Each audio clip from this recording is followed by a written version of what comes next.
সত্যৰঞ্জন বৰা ডাঙৰীয়া, আপুনি খ্ৰীষ্টান মিছনাৰীক দমন কৰিবলৈ বা খ্ৰীষ্টান মিছনাৰীৰ আগ্ৰাসন ৰোধ কৰিবলৈ যি বুদ্ধিমত্তাৰে আপুনি যি পন্থা হাতত লৈছে আৰু যি তৎপৰ অসমত আপোনাৰ কাৰ্যকলাপ বা য'তেই দেখোঁ ত'তেই ইমানেই আপুনি তৎপৰ হৈ থকা দেখি এনেকুৱা যেন লাগিছে যেন কাইলৈৰ পৰা খ্ৰীষ্টান মিছনাৰী স্কুলবিলাক বন্ধ হৈ যাব যেন লাগিছে। আৰু পৰহি দিনাৰ পৰাই যেন গোটেই অসমৰ চাৰিওদিশে কেৱল মাত্ৰ সত্যৰঞ্জন বৰাই স্থাপন কৰা স্কুলেই পৰিচালিত হ'ব যেন লাগিছে। আমি যি দেখিবলৈ পাই আছোঁ, যি আমি দেখিছোঁ, আপোনাৰ যি তৎপৰতা দেখি এনেকুৱা লাগিছে যেন কাইলৈৰ পৰাই যেন খ্ৰীষ্টান মিছনাৰী স্কুলবিলাক বন্ধ হৈ যাব আৰু পৰহি দিনাৰ পৰা কেৱল সত্যৰঞ্জন বৰাই স্থাপন কৰা ইংৰাজী মাধ্যমৰ স্কুলবিলাক পৰিচালনা হ'ব। বিষয়টো অলপ ভাবিলে কেনেকুৱা লাগিছে চাওকচোন। অলপমান কাল্পনিক বিষয় নিচিনা লগা নাইনে? অলিক কল্পনা কৰা বিষয় নিচিনা লগা নাইনে আপোনাক? যদি আপুনি ভবামতেই হ'লহেঁতেন তেন্তে যদি আপুনি যি ভাবিছিলে সেই ভবামতে যদি হ'লহেঁতেন তেন্তে আৰু কথাই নাছিল গোটেই অসমত। আপুনিয়ে অসমৰ প্ৰথমজন মানুহ হ'লহেঁতেন যিয়ে নেকি আপুনি ক'লেই হৈ গ'ল, আপুনি যি মুখৰ পৰা বাক্যবান কৰে সেইটোৱে হৈ যাব, সেনেকুৱা এজন প্ৰথম ব্যক্তি আপুনিয়ে হ'লহেঁতেন অসমৰ। কিন্তু আপুনি এই যিটো যিটো পথত আছে সেই পথৰ পৰা আপুনি যদি নাহে তেন্তে আপোনাৰ আঁতৰি আহিবই লাগিব। কি ক'ম আৰু আপোনাক চাওকচোন। ইয়াৰ পূৰ্বে আপুনি কি কৰিছিলে? ইয়াৰ পূৰ্বে আপুনি ইছলামক দমন কৰিবৰ কাৰণে বা ইছলাম ধৰ্মক মানে তুচ্ছ তাচ্ছিল্য কৰিছিলে। কিন্তু ইছলাম ধৰ্ম আপুনি কোৱাৰ কাৰণে ইছলাম ধৰ্মটো শেষ হৈ যোৱা নাই। ঠিক তেনেদৰেই এই খ্ৰীষ্টান মিছনাৰী আপোনাৰ কোৱা মতেই পৰিচালিত নহয় যে আপুনি কিবা ক'লেই যে খ্ৰীষ্টান ধৰ্ম নষ্ট ধ্বংস হৈ নাযায়।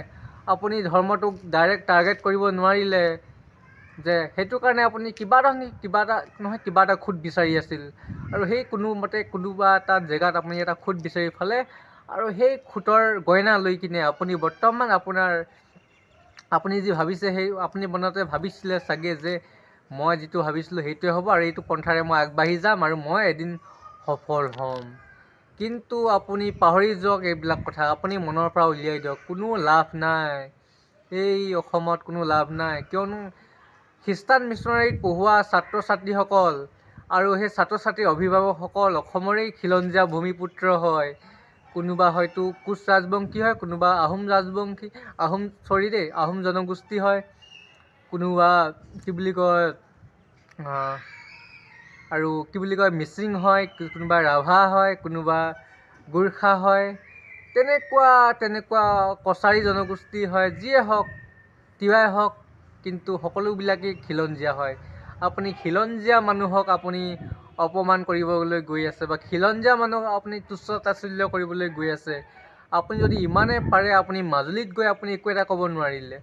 আপুনি মাজুলীত যাবলৈ আপুনি সক্ষম নহ'ল, য'ত নেকি আপুনি মুষ্টিমেয় সংখ্যক জনসংখ্যা আছে। সেইখিনি ঠাইতহে আপুনি দম্ভালিং মাৰি ফিতাহিম মাৰি কথাবিলাক কৈ আছে আৰু আপুনি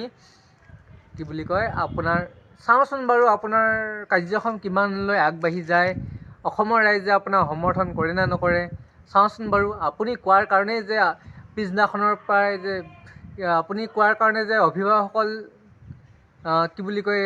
স্কুললৈ যে নপঠিয়াই, হ'ব নেকি তেনেকুৱা? যেন ভাবিছে নেকি তেনেকুৱা এটাই যে পৰিৱেশ হ'ব? কেতিয়াও নহয়, আপুনি ভাবি চাওক, কেতিয়াও নহয়। মই কৈছোঁ নহয়, অভিভাৱকসকল মূৰ্খ নহয়, অভিভাৱকসকল শিক্ষিত। অভিভাৱকসকল জানে যে খ্ৰীষ্টান মিছনাৰী স্কুললৈ পঠিয়ালে মোৰ ল'ৰা মানুহ হ'ব, শিক্ষিত হ'ব। গম পাইছেনে? এতিয়া যিসকলে মই কৈছোঁৱে নহয়, মেট্ৰিক পৰীক্ষাতেই হওক বা হায়াৰ ছেকেণ্ডেৰী পৰীক্ষাতেই হওক, টপ 1ৰ পৰা টপ 10 ৰেংকলৈকে যিখন স্কুল আছে গোটেইকেইখনেই আপুনি খ্ৰীষ্টান মিছনাৰী স্কুল। গম পাইছে নহয়? আপুনি আৰু কি ক'ব চাওকচোন আপুনি। গতিকে আপুনি যিটো পন্থা লৈছে, আপোনাৰ এটা সপোন আছে, আপুনি নিজকে জনপ্ৰিয় কৰি তোলাৰ বা চৰ্চাত টকাৰ বিতৰ্কত সোমোৱাৰ বা সংবাদ শিৰোনাম দখল আপুনি কৰিব পাৰে। এইটো কৰি আপুনি এটা সময়ত আপোনাৰ এটা ডাঙৰ ইমেজ বনি যাব। তাৰপিছতে আপুনি নিশ্চয় কিবা এটা নহয় কিবা এটা আপোনাৰ সংস্থাপন বা কিবা এটা আৰু পৰিচয় থাকিব বুলি ভাবি সেইটো আপুনি কৰি আছে। কিন্তু কৰি থাকক, কোনো আপোনাৰ লাভ নহয়। চাওক, 22 তাৰিখলৈ কি সময়সীমা বান্ধি দিছে। তাৰপিছত কি ৰাজপথলৈ ওলাই আহি আন্দোলন কৰিব নে কি বুলি শুনিছোঁ।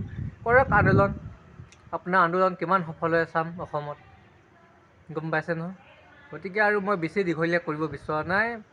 অসমৰ ৰাইজে বুজি পাইছে, আপুনি অসমৰ ৰাইজকে এইবিলাক ক'ব বিচাৰিছে।